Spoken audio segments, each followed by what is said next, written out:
po tayo dito. Ang mga pumirma po, ito. Ang mga pumirma, ito. Yan po ang mga pumirma.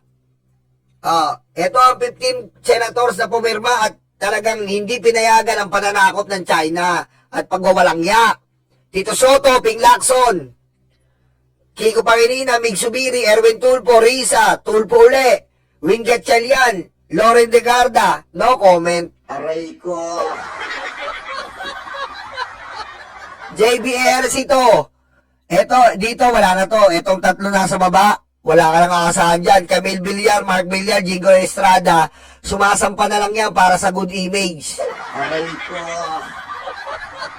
Bam Aquino, Lito Lapid. Ayan po yung mga pumirma. Dahil naniniwala sila na salbahe ang China. Okay? Ganyan po dapat pag nagiging senador ka. Hindi ka masasaktan sa karikature. Hindi ka masasaktan saan? Hindi ka masasaktan sa edit. Mga tanga.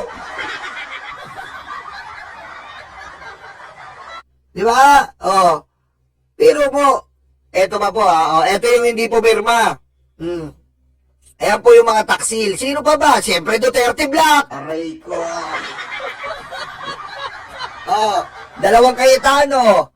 Si Bato. Pero mo may communication pa si Bato, no? Dita mo? Pag ordinaryong tao ka, nagtatago ka, wala ka eh. Pero pag ang senador nagtatago, may communication. Aray ko. Putik na senador to. Ang bobobo ng mga senador natin. Grabe ang batch na to, puro bobo. Aray ko.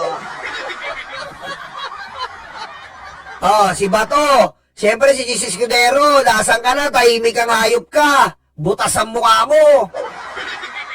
Si Bongbong Animal. Eto, Marco Beta. Babang Mahaba. Si Tangang Robin. Joel is Lord.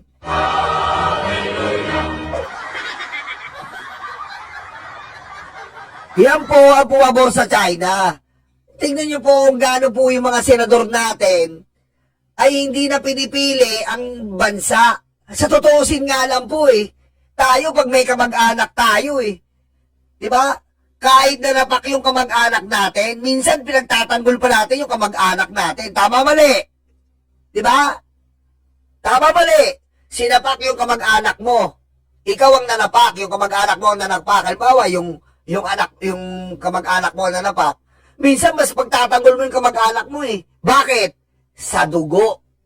Diba? Dahil sa tibay ng dugo. Diba, Mami Armin, Daddy Armin? Mami Irene, Daddy Armin, Mami Shelo, Daddy Nestor, tama? Tama. Dito makikita nyo po, tinatakwil nila ang pagiging Pilipino. Hindi nila kinakampihan ang sariling Pilipino. Mas kinakampihan nila yung inanakit ng hayop na China. Tama po ba yan? Mas kakampihan mo yung kahayupan ng China dahil nasaktan sila sa edited picture. Tapos may paganito pa ang mga kupal.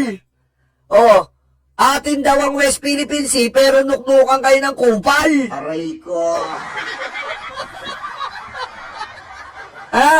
Sino pinaplastic nyo? Meron pa kayong West Philippine Sea. Kas kinampihan nyo yung China dahil nasaktan sila sa edited picture. Mga kupal. Aray ko. Bongo, Bato, Joel is Lord. Yung dalawa wag na dahil pumabor sa Eto, tignan mo itong tatlong kupal na to. West Philippines, naka-t-shirt pa kayo tapos boboto nyo dahil nasakta yung China? Sino bobo? Anak ka ng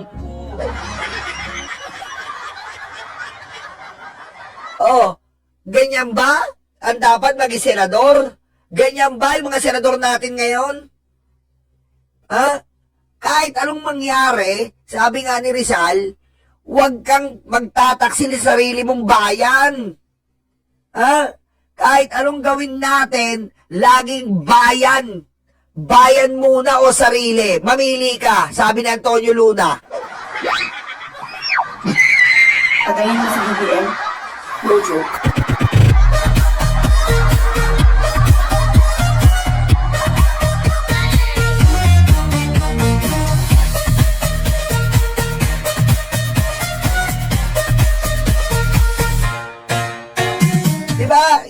eh. Gaya nga ng sinabi ko sa inyo, sabi ni Antonio Luna eh. Bayan muna o sarili, mamili ka. Dapat lagi mong pipiliin ang bayan. Dahil dito, kinamkam mo ang likas na yaman niya. Dito mo tinayo ang salin lahi mo. Lagi mong pipiliin ang bayan mo. Huwag mo unahin ang sarili mo. Dahil kinamkam mo ang bayan mo. Ikaw ang totally na nakinabang sa bayan mo. At pag nawala yung bayan mo, dun ka problema. Dahil wala ka lang pagkakakilanlan. Kaya nga nandyan ang ating mga sandatang lakas, pinagtatanggol ang ating bayan. Dahil bayan dapat unahin kahit anumang oras. Hindi mo pwedeng ipagtanggol ang ibang lahi. Kapag usapin na ng nasasakupan, laging unahin mo yung sariling atin. Atin to eh. Pilipinas to eh. Paano ka magkakaroon ng opinyon o palapalagay na ikaw ay papanig sa bansang banyaga? Tanga ka ba? Lumipas man ang panahon, magbago man ang mga teknolohiya, pero yung puso mo, yung kultura mo para sa iyong bayan, huwag mong babaguhin. Bayan mo yan eh. Pag nawalan ka ng bayan, ewan ko lang kung anong mangyayari. Diba?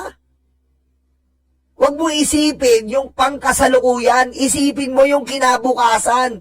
Yung mamanahin ng salinlahi natin, mga anak, apo natin. Mamaya paggising natin, may apo tayo, may anak tayo na lumalaki na. Matanda ka na. Putek, wala ka ng bayan. Paggising mo, puro Chinese na naririnig mo sa kapitbahay mo. Sino gusto yung magtatanggol sa sariling bayan natin? Eh, ang dami nagpapakatuta sa China ngayon. Oh. Ano gusto mo? Yung dating presidente, tuta ng China. Oh. Yung vice-presidente, tuta ng China.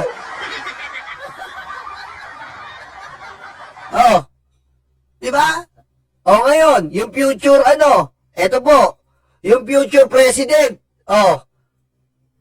Ayan yung future president ng after ni Sara. Tuta ng China. Kita mo kakupal dito si Barbie Duterte.